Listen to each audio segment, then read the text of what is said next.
Number 7. This one is pretty involved, just like number 5 was. So strap yourselves in. We got a little ways to go here. Find the area of a triangle bounded by the y-axis, the line f of x equals 9 minus 6/7 x, and the line perpendicular to f of x that passes through the origin. Okay, so there's a line perpendicular to f of x passing through the origin, or 0, 0. So what we want to do is first find what the equation of that line is, and if it's perpendicular to f of x, the slope is going to be the negative reciprocal of the slope of f of x. F of x is 9 minus 6/7 x. So the slope is minus 6/7 for f of x. Therefore, the negative reciprocal of that would be 7/6. That's a positive 7/6. Alright, so to check that, you would multiply the two slopes together and you should get a -1, which you do if you check that yourself. Alright, so the slope is going to be 7/6 of this perpendicular line to f of x. Alright, let's write that down. If I can get some ink flowing here, m equals 7/6. Alright, so we've got a point also. It goes through 0, 0. So we can use the point slope equation. Y minus y1 equals m times the quantity x minus x1. So we have 0, 0 as our point. That's going to be easy to plug in. And slope m is 7/6, x minus 0. So it's just y equals 7/6 x. Alright. Okay, now what we do before we go anywhere else is draw a picture. Alright, it always helps to draw pictures on these things. And I drew one using a computer. And I outlined the triangle with some heavy outlining that we're supposed to get for area. Alright. So we're going to call this h, the height of the triangle. Alright, so that's the height, that line segment there. And this is the base of the triangle. Call that little b, lowercase b. And so area of a triangle is 1/2 base times height, as you remember. Alright, this coordinates of this point, the point of intersection here, we haven't computed yet, so don't jump ahead of me. Alright, but those are the coordinates. I'll show you how we get those in a second here. Alright, there's the point 0, 0. This is y equals 7/6 x, the line perpendicular to f of x, which is this line in red here, right? That's f of x. Okay, so we've got our triangle, we've got our picture. What we need to do is find that point of intersection. Alright, so that's what we'll do next. And once we know the point of intersection, we can get the distance between this point and that point there. Alright, and that'll give us h. We need h. So area is 1/2 base times height, and we can also get the distance b here by using the distance formula with that point and 0, 0, which should be comparatively easy. Alright, so let's begin. What we want to do is get h. Alright, so we have to get the distance between those 2 points that I showed you on the picture, and let me do some erasing first because I'm going to need the room. So, here we go. Okay, so now we want the coordinates of the point of intersection of f of x and y equals 7/6 x. So I set 7/6 equal to f of x, which is 9 minus 6/7 x. Alright, and so we can move this to this side, transpose it and make it positive, or think of adding 6/7 x to both sides. So you've got 7/6 x plus 6/7 x is equal to 9. And so this is the same as 7/6 plus 6/7 in parentheses times x equals 9, just the distributive property there in reverse. And this is, we need a common denominator, which is going to be 42. So this is 7/6 x, or rather 7/6. Multiply that by 1 and make that equal to 7/7. And then 6/7, multiply that by 6/6, again 1. So you're not changing the original fraction, but you are getting the common denominator of 42 that way, multiplying by 1. Alright, and so now you're going to get 49 over 42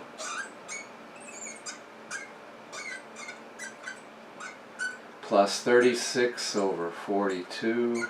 Now they have the same denominators, or same denominator, and now you can add the numerators. 49 plus 36 equals 85. 85 over 42, x equals 9. And now you multiply both sides by the reciprocal, 42 over 85.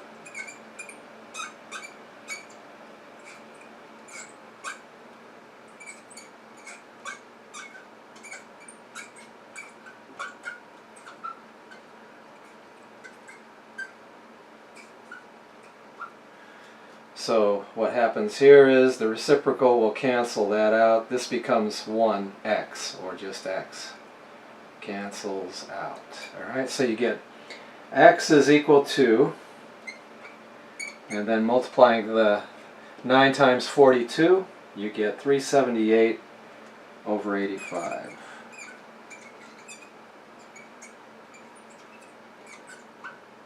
Alright. So now, that's the x-coordinate of the point of intersection.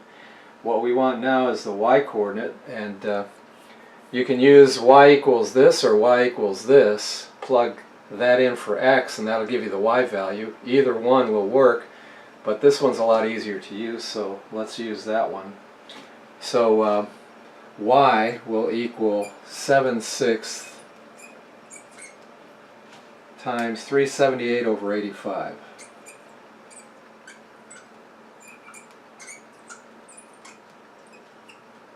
Alright. And it turns out that 6 will go into 378. Alright.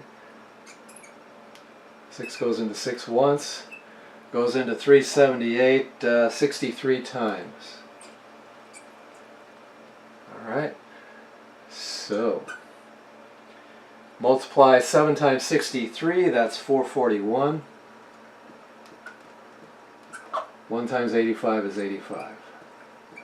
So there's our y-coordinate. So we have the point of intersection of 378 85ths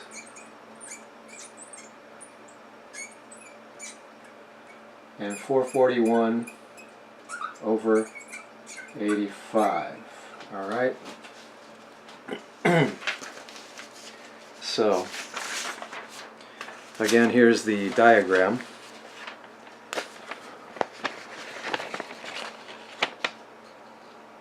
You can see we just calculated that point there. The red line again is f of x. Alright, there it is right up there. Alright, now what about this point here? We need h, so we need that point. What is that point? Well, that's a y-intercept for f of x. if you look at f of x, the formula right there, x equals 0 at the y-intercept, so plug in x equals 0. What do you get for y? 9. 9 minus 6/7 times 0 is 9. Okay, so that we know is the point 0, 9. Alright? So there we go. We have the 2 points that we need, and we have one other point here. We already know that's the origin. Alright, so there you go. We got 3 of the points that we need, all 3. Alright, so using the distance formula, which if you remember we covered back in problem 5, alright? So if you don't remember what that is, go back to problem 5 and I have it written out. So h is going to be the square root of, we have 378 over 85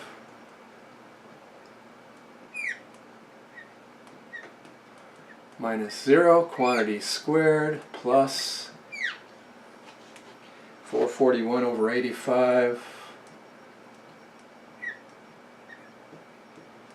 minus 9 squared. Alright, and so this equals, now you will probably punch all this into a calculator, as you probably will for B, and then you can use your calculator with the area formula, 1/2 base times height. I'm assuming most people are going to do that, and I'm sure, I believe the whoever wrote the answers for this book did the same thing. Well, guess what? I'm going to do this by hand, alright? I'm not going to use a calculator, except I did use a calculator to do the arithmetic, alright? But as far as the answers are concerned, they're going to be exact answers, alright? Using exact fractions, square roots, that sort of thing. Okay? So I just want you to see how we used to do it back in the day, alright? So, and you get an exact answer on top of that. With the calculator, you get an approximation. Alright, so here we go. So this is just going to be 378 over 85 squared, right? So that's 142,884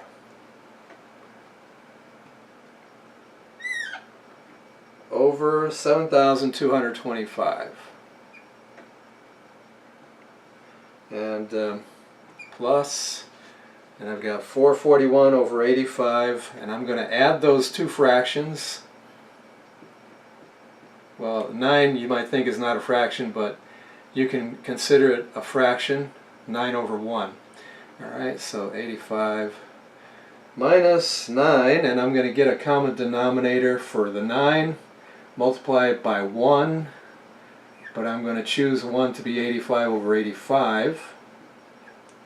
Alright, that way I'm not changing the value of 9, but I am getting a common denominator, which is 85. So this is equal to 142,884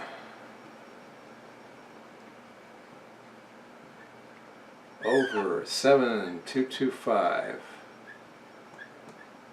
plus 441 over 85 minus, and that turns out to be 9 times 85 is 765. Here's where I was using a calculator to do all that arithmetic for me. Now, before calculators, you did that by hand, right? And I'm not that much of a Luddite to do that anymore. All right, that's a lot of work.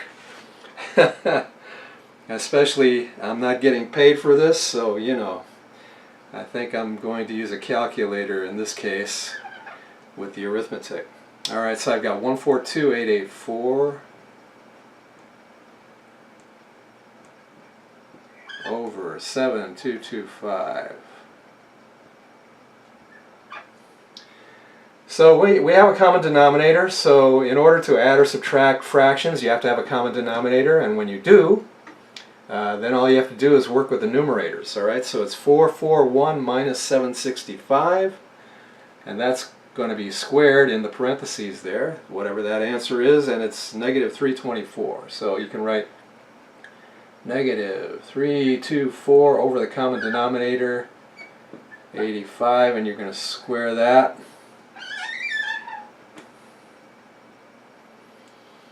Alright.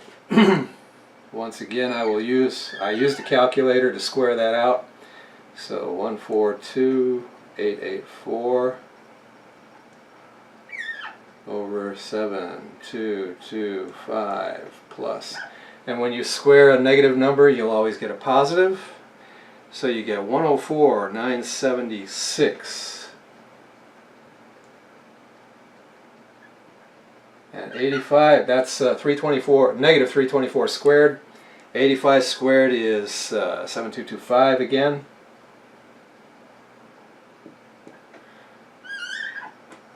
And lo and behold, they have common denominators. Alright, so all we have to do is add the numerators. When you add this plus that numerator, you get 247,860. 247,860 over the common denominator 7,225. Alright. And there is a little simplifying, believe it or not, that you can do here. Let's see if I can kind of extend this up here. Squeeze it in there. Alright, you can factor the numerator. So I'll put my equal there. Factor the numerator as 85 times 2,916. And the bottom is 85 squared, the denominator. Alright, so that equals, you can put 85 over one of those 85s, get 1, right? I'll just write it out. 85 over 85 times 2,916 over 85. So there's your 85 squared in the denominator. But this equals 1, so we can just kind of ignore that. Alright, so just write, that's like what you do when you cancel, of course. I've brought this up before. You're just ignoring a factor of 1. So 2,916 over 85. That's simplified. Alright. Well, there you go. That's H. That's H. Alright. So now we need to calculate B. That's the distance between that point of intersection with fractions, those nasty fractions, and the point 0, 0. Alright. So I'm going to need more space again. What I need is a huge blackboard like I used to use when I was a teacher, right? But I wish they made these kind of boards really big, maybe twice this size. That would be so cool and so expensive probably. And I don't know how I would mount that. Anyway, at least we got this one, right? So let me erase this.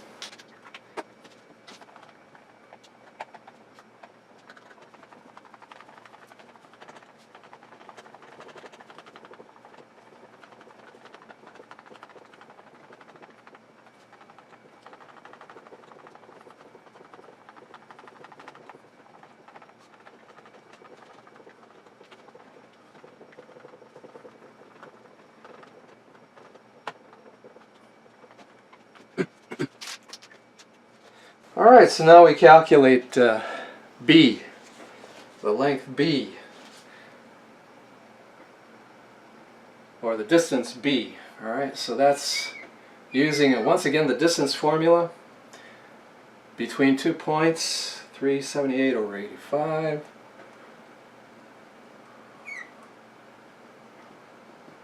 Minus 0. Again, the other point is 0, 0, and then the origin. And then we've got 441 over 85 minus 0. Okay. So these zeros make it a lot simpler than the last one we did, h. All that is 378 over 85 squared. Alright, so 378 over 85 squared is 142. And we already did this before, alright, in the first part of h. We already did this, so you can just copy the result. 142,884 over, that was 7225. Plus, and then square that, 441 over 85, you get 194,481. 194,481 over 7,225. Extend that radical across. There we go. Alright, now we do have common denominators, so all we have to do is add the numerators.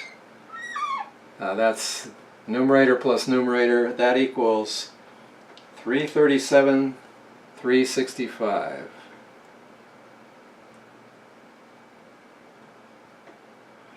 Over the common denominator, 7,225.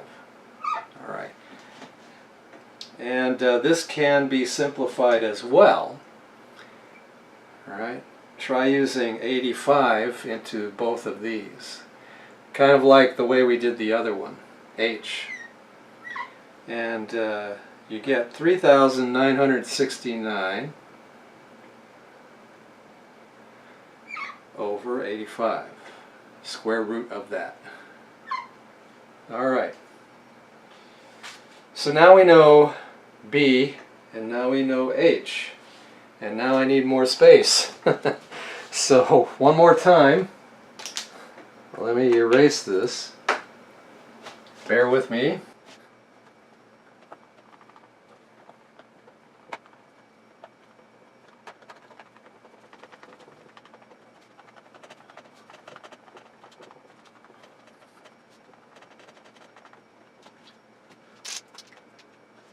Alright, here we go. The last step. Area of a triangle equals 1/2 base times height, or 1/2 BH. And so using the values that we just computed, the area is 1/2 times the square root of 2,916 over 85, and then times the square root of 3,969 over 85. So one of the rules for radicals is square root of a times square root of b equals square root of a times b under the radical, like that. Alright, so we can use just one radical. And there's your radical symbol, and then multiply the two fractions inside together. 2,916 times 3,969 all over 85 times 85, or 85 squared. Alright. Since that's another rule or property is the square root of a over b equals square root of a over square root of b. You can split it up like that. So you can take the square root of 85 squared, which is just 85, and bring that out in front. Alright, so that's what I'm going to do. And then just leave the numerator behind. So you're going to get 1/2. Now don't write just plain 85 here. This is, think of this as 85 squared in the denominator as 1 over 85 squared times all of this here, all right? Blah, blah, blah, all right? And you got like, that's basically what it looks like, all right? And then you take the square root of 1 over 85 squared, that's 1 over 85, and you can write that out in front. So that's what I'm going to do here, 1 over 85. If you just wrote plain 85, that would imply that the 85 is in the numerator, and you're bringing 85 squared was in the numerator, and you're bringing it out, and it's if it's in the numerator, that's like 85 squared over 1. All right, so that's not the case. It's actually 1 over 85 squared there.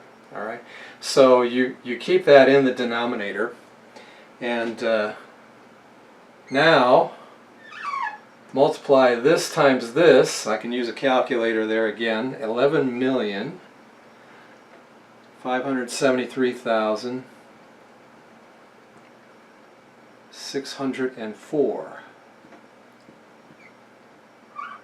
All right. Is there any hope for this, for simplification? Believe it or not. Believe it or not. That's a perfect square. All right, so you've got 1/2 times 1 over 85 times 3,402. Just take the square root of that, that's what you get. So now we can cancel the 2.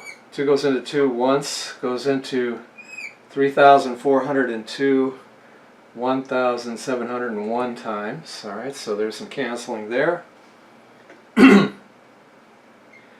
So finally we've got 1 times 1 times 1701, so that's just 1701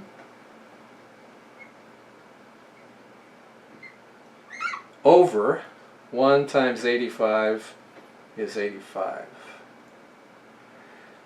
So that's in square units. Units were not specified. The area will be square units. So it's 1701 over 85 square units. That is the exact answer. Your book gives you the approximation. All right. That's what happens when you use a calculator all the way through. Okay. So the book's answer is 20.012. So this is approximately equal to 20.012, all right? Which I'll grant you is a more useful answer than this. If you're, for example, an engineer and you need an actual measurement out there in the field, all right, I would definitely get the decimal approximation. But if you want the most accuracy in your answer, and you've got the time and the inclination, do like I did, all the way down to there. All right, do it the old-fashioned way. Use a calculator, you know, when it makes sense, like these multiplications and so on. And then use a calculator at the very end. If you use a calculator all the way through, from the beginning, there's something called round-off error that builds up cumulatively. All right, so you round this off, you round that off, then when you multiply them, the answer is rounded off, and then when you use that rounded off answer again with something else, that answer is rounded off, and pretty soon, if you have enough steps, your final answer may be way off base, all right, depending on what you're doing, of course. So be very careful with that, especially if you're working as a nurse or in the medical field and you're dispensing drugs. Dosages, right? You use a calculator at every single step. And for example, let's say you put that in your calculator and then you rounded it off to 1 decimal place. And same thing here. And then you kept doing that, rounding it off to 1 decimal place. It makes it even worse, all right? And you may get a dangerous dose as the result, all right? So if you must use a calculator, plug these into your calculator, but don't round off the answers. Don't touch them. Leave them the way they are in your calculator. You know, all those nasty numbers there. Leave them the way they are. Do all of your arithmetic, and then finally at the end, you'll get the most accurate answer you possibly can with your machine. Alright, but again, doing it like this is the best way, because you will get the exact answer, which is that. Alright, that is the definitely exact answer. Alright, and then you can use a calculator to get an approximation that you can actually use. Okay, so be very careful of round-off error. Alright, there you go.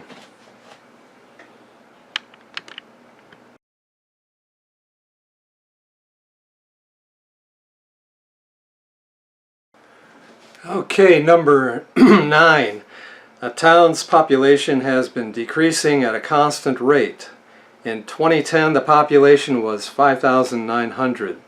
By 2012, the population had dropped 4,700. Now, the book says had dropped 4,700. The way that's worded, you would think you would have to subtract 4,700 from 5,900 to get the new population, but that's not correct if you want to use the book's answer as the correct answer. So it's worded incorrectly. There must have been a typo. They forgot a word here, a little word that makes a big difference. All right, so here's the correct wording. By 2012, the population had dropped to 4,700. All right, they should have put a 2 there.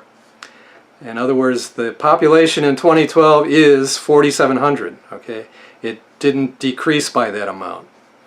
So assume this trend continues. Predict the population in 2016. All right, it says decreasing at a constant rate. That means that what you have is a straight line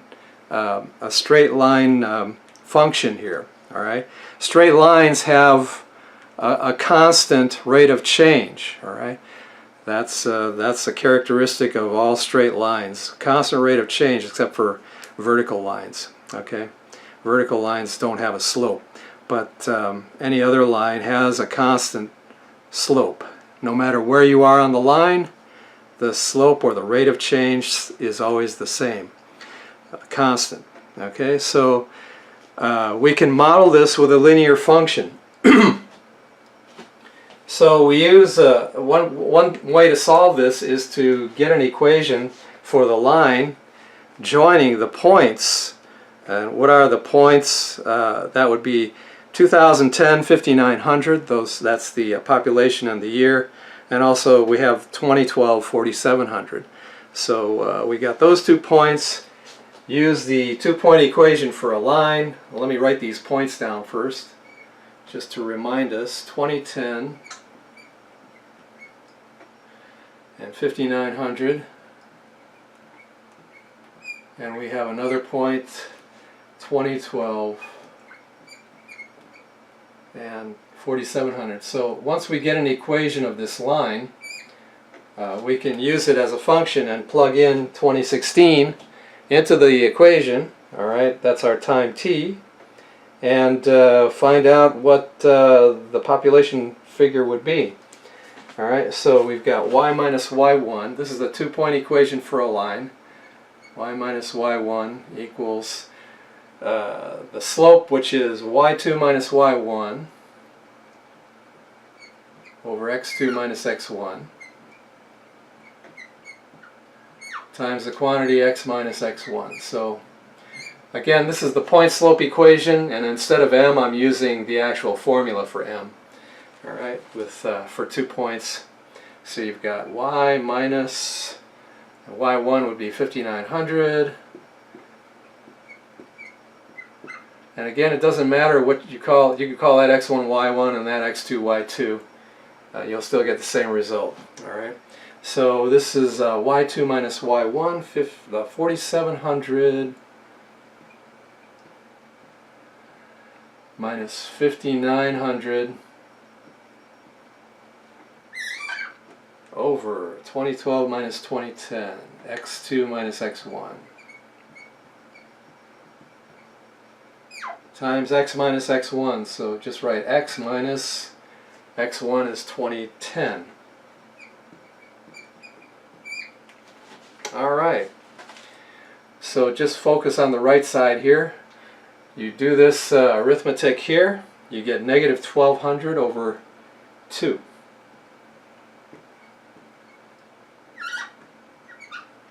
Times x minus 2010. And that simplifies to negative 600. We were expecting a negative slope because this is a decreasing function. The line is going downhill. So that's a good way to check your work. If you don't come up with a negative answer, you did something wrong. All right. So you've got distributing that through, negative 600x. And then negative 600 times negative 2010 is positive, plus 1,206,000.